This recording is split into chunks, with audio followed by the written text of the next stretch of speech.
بڑا جرم تھا، غربت کے خوف سے اپنی اولاد کو قتل کر دیا کرتے تھے. اس پر بھی اللہ نے قرآن میں بتایا قد خسر الذین قتلوا اولادہم، برباد ہو گئے وہ لوگ جنہوں نے اپنے بچوں کو قتل کر دیا. سفہم بغیر علم، بغیر کسی دلیل کے. یہ دلیل دیتے تھے کھائیں گے کہاں سے، یہ دلیل تھی. تو فرض کر لو کھانے کو نہیں ملے گا تو نہیں ملے گا تو مر جائیں گے نا، یہی ہوگا نا. تو تم نے تو پہلے ہی مار دیا ان کو. تو یہ کون سا ایک اصول ہوا کہ ان کو موت سے بچانے کے لیے آپ کیا کر رہے ہیں، مار رہے ہیں. تو قرآن نے کہا کہ نحن نرزقکم، تمہیں بھی ہم رزق دیتے ہیں اور ان بچوں کو بھی ہم رزق دیتے ہیں. اس حکم کو بیان کیا گیا. تو ماں کے پیٹ میں حمل کو ضائع کرنا، مفسرین کہتے ہیں کہ غربت کے خوف سے کہ خرچے کہاں سے پورے ہوں گے، اس خوف سے ماں کے پیٹ میں حمل کو ضائع کرنا بھی اس آیت میں داخل ہے. اس میں مسلمان پر لازم ہے کہ وہ اللہ پر اعتماد اور توکل کرے. بولے اللہ کھلائے گا، بس نہیں کھلائے تو سمجھ لے کہ ویسے بھی نہیں کھلانا تھا اللہ نے، بس اللہ کی مجھے آزمائش میں ڈالنا چاہتا ہے. تو جو بھی مقدر ہو اس پہ صبر کرنا پڑے گا. اللہ نے اس میں اپنی نعمتوں کو بیان کیا. اور مشرکین کی بہت ساری غلط رسومات تھیں، اپنی طرف سے چیزوں کو حرام کرتے تھے. یہ فلاں بت کے نام پہ وہ سارے، آج کل ہمارے ہاں ایسا شرک ہے نہیں، مزاروں پہ ہوتا ہے اس طرح کا شرک، لیکن یہاں تو کوئی مزار والا مجھے نظر نہیں آ رہا کوئی بیٹھا ہو. اور اللہ نے اس صورت میں جو یہودیوں پہ اللہ نے فرمایا کہ ہم نے، مشرکین یہ بھی یہودی اعتراض کرتے تھے کہ آپ نے تو بہت سی چیزوں کو حلال قرار دیا ہوا ہے، حالانکہ تورات میں وہ کیا ہیں، حرام ہیں. تو اگر آپ سچے نبی ہیں تو آپ اللہ کے دین کو کیوں تبدیل کر رہے ہیں؟ مثال کے طور پر تورات میں یہ یہودیوں پر چربی کو حرام قرار دیا ہوا تھا کہ اونٹ کی چربی، گائے کی چربی، بکری کی چربی کیا ہے، حرام ہے، سوائے چند مخصوص قسم کی چربی کے جو ہڈی گوشت کے ساتھ چپکی ہوئی ہوتی ہے. تو اس کا قرآن نے جواب دیا کہ یہ اصل میں حرام نہیں ہے، یہ ہم نے تمہارے گناہوں کے سبب تم پر حرام کی تھی. سمجھتے ہو؟ تو قرآن نے فرمایا وَعَلَى الَّذِينَ هَادُوا حَرَّمْنَا كُلَّ ذِي ظُفُرٍ، تو ہم نے ان پر وہ کیا ہے کہ كُلَّ ذِي ظُفُرٍ وَمِنَ الْبَقَرِ وَالْغَنَمِ حَرَّمْنَا عَلَيْهِمْ شُحُومَهُمَا، گائے اور بکری کی چربی بھی حرام کر دی تھی ہم نے ان کے اوپر. تو اس سے پتہ چلتا ہے کہ دیکھو گناہوں کی وجہ سے جو چیز حرام کی جاتی ہے وہ نعمت ہوتی ہے نا جو ان سے چھینی گئی ہے. اس سے ہمیں چربی کی نعمت ہونے کا بھی پتہ چلتا ہے کہ چربی اللہ کی اتنی بڑی نعمت ہے کہ یہودیوں کو گناہوں کی وجہ سے گوشت کھانے پر پابندی نہیں لگی. اللہ نے کیا کہا؟ چربی. آپ جب بالو شاہی بانٹ رہے ہوتے ہیں، مٹھائی بانٹ رہے ہوتے ہیں تو اپنے دشمنوں کو خراب دیتے ہیں، اچھی وی آئی پی لوگوں کو دی جاتی ہے. کیا خیال ہے بھائی؟ ارے بڑی دعوت میں ہوتا ہے نا یار، وی آئی پی لوگوں کے لیے الگ سے کھانے کا انتظام ہے، غریبوں کے لیے الگ سے، ان کو محروم کیا جاتا ہے. تو اللہ میاں نے بھی یہودیوں کے گناہوں کی وجہ سے جانور میں جو سب سے وی آئی پی چیز تھی، اس وی آئی پی چیز سے یہودیوں کو کیا کر دیا؟ روک دیا. اور آج دیکھو بعض ڈاکٹروں نے کیسے ہمیں چربی سے دور کر کے ڈالڈے پہ اور یہ کوکنگ آئل پہ لگا دیا ہمیں. اسی وجہ سے صحتوں کا بیڑا غرق. تو جانور کی چربی بچوں کو کھلایا کریں. اللہ میاں نے جانور کے اندر، گوشت کے اندر جو فیٹ پیدا کیا ہے نا، وہ اس لیے کیا ہے کہ باہر سے ڈبہ خریدنے کی ضرورت آپ کو نہ پڑے، آپ اسی فیٹ میں اس گوشت کو پکا کے کھا جائیں. اور اب جدید تحقیق نے یہ بات ثابت کر دی ہے کہ جانور کا جو فیٹ ہے نا، جو اس کی چربی ہے، وہ پکانے سے خراب نہیں ہوتی، جبکہ یہ جو آئل جو ہم ڈبوں کا لے رہے ہیں، اسے جب ہم پکاتے ہیں تو یہ نقصان دہ، یہاں تک کہ زیتون کا تیل بھی پکانے سے سخت نقصان دہ بن جاتا ہے. تو اس لیے گوشت اگر پکانا ہو کبھی بھی باہر سے آئل اس میں ڈالنے کی حماقت نہ کریں، اسی کی چربی میں پکائیں اس کو. اور اگر چربی نہیں مل رہی تو پھر دیسی گھی میں پکا لیں. لیکن یہ جو کوکنگ آئل ڈال کے آپ گوشت پکا کے کھا رہے ہو، اپنی صحتوں کا بیڑا غرق کر رہے ہو. سمجھتے ہو؟ تو جانور کا فیٹ دیکھو، دمبے کے پیچھے اللہ میاں نے چربی لگا دی اتنی بڑی، وہ گھی کا ڈبہ لے کے ساری زندگی گھومتا رہتا ہے کہ جب میں کٹوں گا تو یہی اسی میں پکانا. اس ڈبے کو ہم صابن بنانے والی کمپنی کو دے دیتے ہیں، جو اصل کھانے کی چیز تھی، فل آف پروٹین، اس میں اتنی غذائیت، پیٹ کے لیے بھی اچھی ہوتی ہے وہ، آپ یہ کوکنگ آئل کھاؤ پیٹ خراب ہوتا ہے, چربی سے پیٹ خراب نہیں ہوتا, یہ تجربہ ہے ہمارا. خیر تو یہ بھی اللہ نے, یہ بھی ہمیں یہاں پتہ چلا. اور جب ایسی چیزیں کھاؤ تو تھوڑا ہلو جلو بھی, ایسا نہیں کہ بیٹھے بیٹھے چربیاں پھوڑ پھوڑ کے ایک دن دھماکے کے ساتھ پڑ جائیں گے آپ, تو تھوڑا ایکسرسائز بھی ہو, چلنا پھرنا بھی ہو. آگے اللہ تعالیٰ نے کیا فرمایا, مشرکین مکہ بہت ساری چیزوں کو حرام کرتے تھے, یہ ناجائز یہ ناجائز. تو اللہ میاں نے سورہ انعام میں حکم دیا, فرمایا قل, یا نبی ان کو بتاؤ, تعالوا آؤ میں تمہیں بتاتا ہوں کہ اصل بچنے کی چیزیں کیا ہیں. یہ آیت آج بھی لوگوں پہ فٹ ہوتی ہے. کچھ لوگوں کا دین محرم میں ہے, بس محرم کی چند رسومات, کچھ کا دین ہے ربیع الاول کی چند رسومات, کچھ نے سفر میں, کچھ نے یہ, کچھ نے وہ. اللہ میاں نے ان آیتوں میں قصہ ہی تمام کر دیا کہ یہ تمہاری رسومات ہیں, ان چیزوں سے اللہ کو دلچسپی نہیں ہے.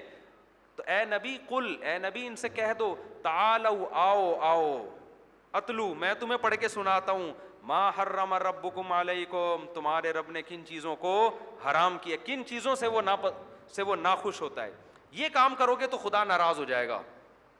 کتنا اچھا انداز ہے وہ, جلدی سے پڑھ لیتا ہوں میں. اللہ تشرکوا بہ شیئا, پہلی بات اللہ کے ساتھ کسی کو شریک نہ کرو. وبالوالدین احسانا, اللہ کے بعد سب سے بڑا حق کس کا ہے, والدین کا, والدین کے ساتھ اچھا سلوک کرو. ولا تقتلوا اولادکم من املاق, غربت کے خوف سے اپنی اولادوں کو قتل مت کرو. حمل ضائع کرنا بھی اس میں داخل ہے, ہم تمہیں بھی رزق دیں گے اس کو بھی. ولا تقربوا الفواحش, بے حیائی کے قریب بھی مت جاؤ, چاہے وہ کھلی بے حیائی ہو یا چھپی ہو. نہ بند کمرے میں بے حیائی کا کام کرو, نہ کھلے عام بے حیائی کا کام کرو. اللہ نے آپ کے لیے خواہش پوری کرنے کے لیے صرف شادی کا راستہ رکھا ہے, اس کے علاوہ تمام راستے اللہ نے بند کر دیے, ان کے قریب بھی مت پھٹکو. ولا تقتلوا النفس التي حرم اللہ, کسی انسانی جان کا قتل مت کرو, کسی جان کو قتل مت کرو. یہ وصیت ہے جو اللہ تمہیں کر رہا ہے. اور ولا تقربوا مال الیتیم, یتیم کے مال کے قریب مت پھٹکو, کیونکہ وہ کمزور ہوتا ہے, اپنا دفاع نہیں کر سکتا. یہ مطلب نہیں ہے کہ جو یتیم نہیں ہے اس کا مال کھا جاؤ.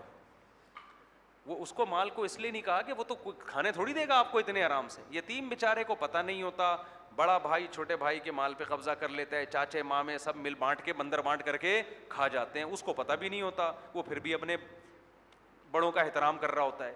تو کمزور ہے, تو اس سے پتہ چلتا ہے ہر شخص جو کمزور ہے اس کے مال کو کھانا زیادہ حرام ہے. تو صرف یتیم مراد نہیں ہے, جو بھی کمزور ہے, عورت کا مال بھی اس میں داخل ہے. تو کسی کو کمزور سمجھ کے آپ کسی سے قرضہ لے لو, وہ کمزور ہوگا تو اس کو نہیں دو گے, پاورفل ہوگا تو دے دو گے آپ اس کو. تو ہر وہ شخص جو بیچارہ آپ سے اپنا حق چھین نہیں سکتا, وہ تمام لوگ اس آیت میں داخل ہیں. تو اللہ فرماتے ہیں ان کو ان کا حق دے دیا کرو.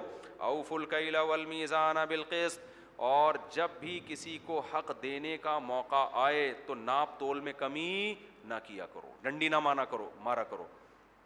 یہ آیت کا مفہوم بھی بہت وسیع ہے, اس پر بیان لمبا کروں گا تو پھر بہت وقت ہو جائے گا. وَإِذَا قُلْتُمْ فَعْدِلُوا, یہ تو بہت ہی امپورٹنٹ آیت ہے. جب بھی بات کرو عدل کا دامن نہ چھوڑو. کوئی تبصرہ, کوئی کمنٹس, کسی تنظیم کی حمایت کرنی ہے, مخالفت کرنی ہے, کسی سیاسی لیڈر کو صحیح قرار دینا ہے, غلط قرار دینا ہے, کسی پر الزام لگانا ہے یا الزام سے بری قرار دینا ہے, کوئی تبصرہ کرنے سے پہلے عدل کا دامن نہیں چھوڑنا ہے. اس لیے نہیں کہ میری پارٹی کا لیڈر ہے تو اس کا ہر گناہ اچھا ہے, اور دوسری پارٹی کے لیڈر کی ہر تقریر یہودی ایجنٹ اور یہودی سازش ہے. آج یہی ہو رہا ہے معاشرے میں, اپنے والے کے ہر جرم پہ پردہ, اس کی ہر بات کو لاجک تلاش کرنی ہے, اور دوسرے والے کے ہر اچھے کام کو بھی کیا قرار دیا جاتا ہے, برا. یہ سب کر رہے ہیں, میں کسی کی نہ حمایت کر رہا ہوں نہ مخالفت. تو اللہ فرماتے ہیں اذا قلتم فعدلوا, عدل. اسی شروع میں کیا فرمایا, لا یجرمنکم شنآن قوم علی الا تعدلوا, کسی قوم کی دشمنی میں انصاف کا دامن نہ چھوڑو. اگر تم مہاجر ہو تو پٹھانوں یا پنجابیوں کی مخالفت میں ایسے الزام نہ لگاؤ جو ان میں نہیں ہیں. اگر تم پٹھان ہو تو مہاجر یا پنجابی کی مخالفت میں ان کے لیڈر پہ ایسے الزام نہ لگاؤ جو ان میں نہیں ہے. کل میری بحث ہوئی کسی صاحب سے, وہ کسی لسانی تنظیم میں تھے, اپنی تنظیم کے بڑے کو نا بڑی تعریفیں کر رہے تھے.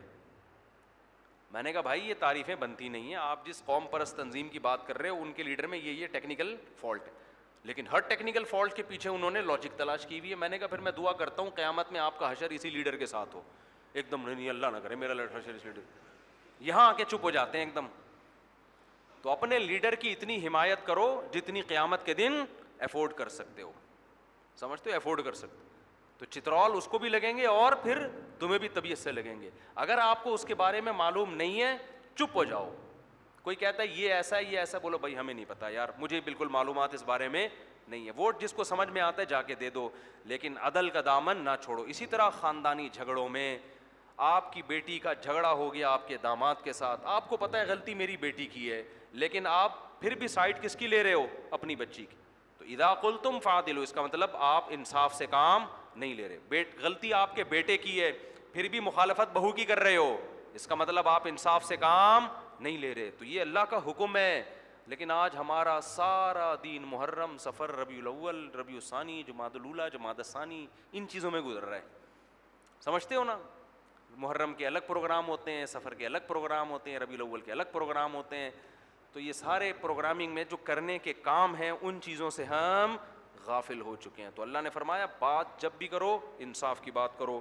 اور اللہ نے کیا فرمایا, جلدی جلدی پڑھ لوں میں, وَلَوْ كَانَ ذَا قُرْبَىٰ, فرمایا اگر تھے وہ تمہارے رشتہ دار کے اگینسٹ ہی کیوں نہ جا رہی ہو. یہاں تک قرآن نے دوسرے مقام پہ کہا تمہارے باپ اور ماں کے خلاف کیوں نہ جا رہی ہو. ماں باپ کا بڑا حق ہے, لیکن جب آپ سے بات پوچھی جائے گی تو آپ نے جو حقیقت ہے اس کو بیان کرنا ہے, چاہے وہ آپ کے باپ اور ماں کے اگینسٹ جا رہی ہو. ایسے موقع پہ شریعت نے باپ اور ماں کا حق بھی ساقط کر دیا ہے. تو باقیوں کا, لیڈر کا حق کہاں سے ہوگا, آپ کے سیاسی لیڈر کا, اس کو کہاں سے اتنا پروٹوکول دے رہے ہو. تو آگے اللہ نے کیا فرمایا, وَبِعَهْدِ اللَّهِ أَوْفُوا, اللہ سے کیے ہوئے ایگریمنٹ کو بھی پورا کیا کرو. بہت سے لوگ توبہ بھی اللہ سے کیا ہوا ایگریمنٹ ہے, اللہ میں تجھ سے معاہدہ کرتا ہوں کہ آئندہ یہ گناہ نہیں کروں گا. تو اس ایگریمنٹ کو کیا کرنا ہے, پورا. بعض دفعہ کوئی مصیبت آتی ہے, انسان اللہ سے معاہدہ کرتا ہے اللہ یہ دور کر دے, میں آئندہ تیری عبادت کروں گا, اللہ نے دور کر دی, پھر پیچھے ہٹ گیا. تو معاہدے کی پابندی کرنی چاہیے.